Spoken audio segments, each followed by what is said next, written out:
يا لهوي اسود. عايز تتجوزي؟ بجد والله. اضحكوا يا جماعه اضحكوا بجد، يلا كلنا نسقف. انت يا تتوكسي يا تتنيلي، ده اسهل ليكي، ايهما اقرب. تعرفي ايه انت عن الرجاله؟ ازاي تعيش مع راجل مصري لو لسه عرسان في اول الجواز ومقطقطين كده وحلوين وفرحانين ببعض قوي؟ ما تحاوليش تعدي من قدام الحمام عشان هتسمعي السيمفونيه التاسعه.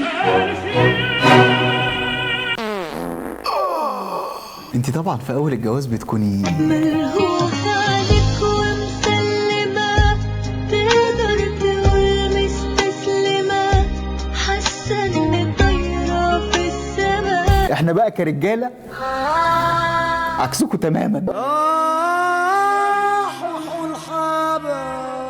مين الحبايب دول بقى اصلا؟ دول اصحابه اللي عاش عمره كله معاهم، فما تجيش بقى تغلطي في اصحابه او في القهوه اللي بيقعد فيها، عشان هو لو عليه كان اتجوز صحابه اساسا ولا عبرك. فما تشطحيش بخيالك وتقولي لي تعالى يا حبيبي نعمل شوبينج.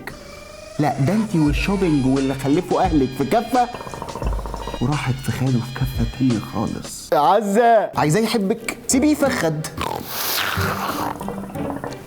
يا عزة عايزاه يحبك اكتر سيبي له ريموت التلفزيون، سيبي له الاوضه، سيبي له الشارع، سيبي له الدنيا، سيبيه وامشي والله هيحبك. جو بقى ان هو يدخل عليك المطبخ ورابط فوطه حوالين وسطه، وعنده 6 باكس وبيلعب في شعره وبتاع ويحضنك من ظهرك. لا يا حبيبتي انت مش متجوزه اليخاندرو، انت متجوزه محمد على الله. كويس اصلا ان هو عايش. السوشي بقى والوايت صوص والباستا والكلام ده دي فضلات كونغر بالنسبه لنا. تعالي لي بقى في بيت الكلاوي حته من الانتركوت اطرى من لغد ليلى علوي، مكرونه دايبه في دباديب البشاميل.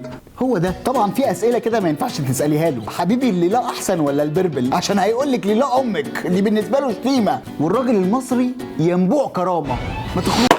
وبالنسبه للبربل فهو بيبربل كل يوم في الحمام، ده بالنسبه له ريحه مش لون. احنا طبعا كرجاله تاني كائن بيعمل بيبي وهو واقف بعد الحصنه، فيا ريت تنجزي ما تطوليش في الحوارات. انا كنت هموت ولا ايه؟ والله كنت هموت. هديه. هديه ايه؟ لو جاب لك هديه يا حبيبتي بعد الجواز ابقي تعالي عليا. لو عملها وجاب لك هديه في الفالنتاين فهو مش هيكون مقتنع اساسا، بس لو جاب لك هديه في عيد ميلادك برضه مش هيكون مقتنع. لو حسيتي في يوم انك مكسوره وضعيفه ومش قادر عليه قولي له هات باسورد الموبايل يا بريء يا حنين يا ملاك. هتلاحظي بقى في الواتساب اسامي ولاد كتير قوي جنبها صور بنات حلوه قوي. وخاين ولا ايه؟ لا لا لا لا لا الراجل مش خاين خالص على فكره، ده اكتر واحد مخلص ليكي ولانتمتك ولسوزي اللي في السابع ولصاحبته القديمه وصاحبته الجديده وبنت خاله وبنت عمه. ولو جبتي شغاله فمبروك حضرتك كسبتي معانا الدرع الذهبي للمراه المتخلفه عقليا. عارفه السر فين؟ في العبايه.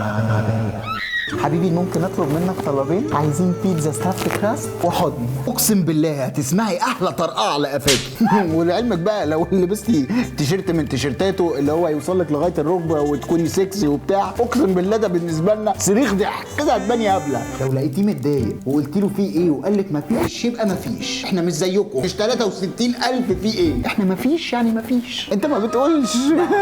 بالنسبه بقى للاهتمام اللي ما بيطلبش ده، لا على فكره بيطلب عادي. الراجل شقيان وفاتح حوض من صباحيه ربنا، يعني مش هياخد باله عملتي شعرك جنجاه ولا كستنائي فاتح. بلاش ارجوكي جو العزومات بقى واعياد الميلاد ويا حبيبي هوب في الشمعه، لا مش احنا خالص. قعده القهوه احسن بكتير من الهبل ده. في حياتنا كرجاله في نوعين وليد.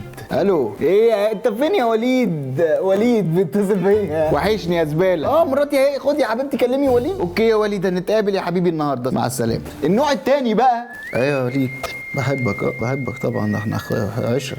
النهارده ولا ايه؟ الاحمر. مع السلامه يا وليد. مع السلامه يا وليد. مع السلامه.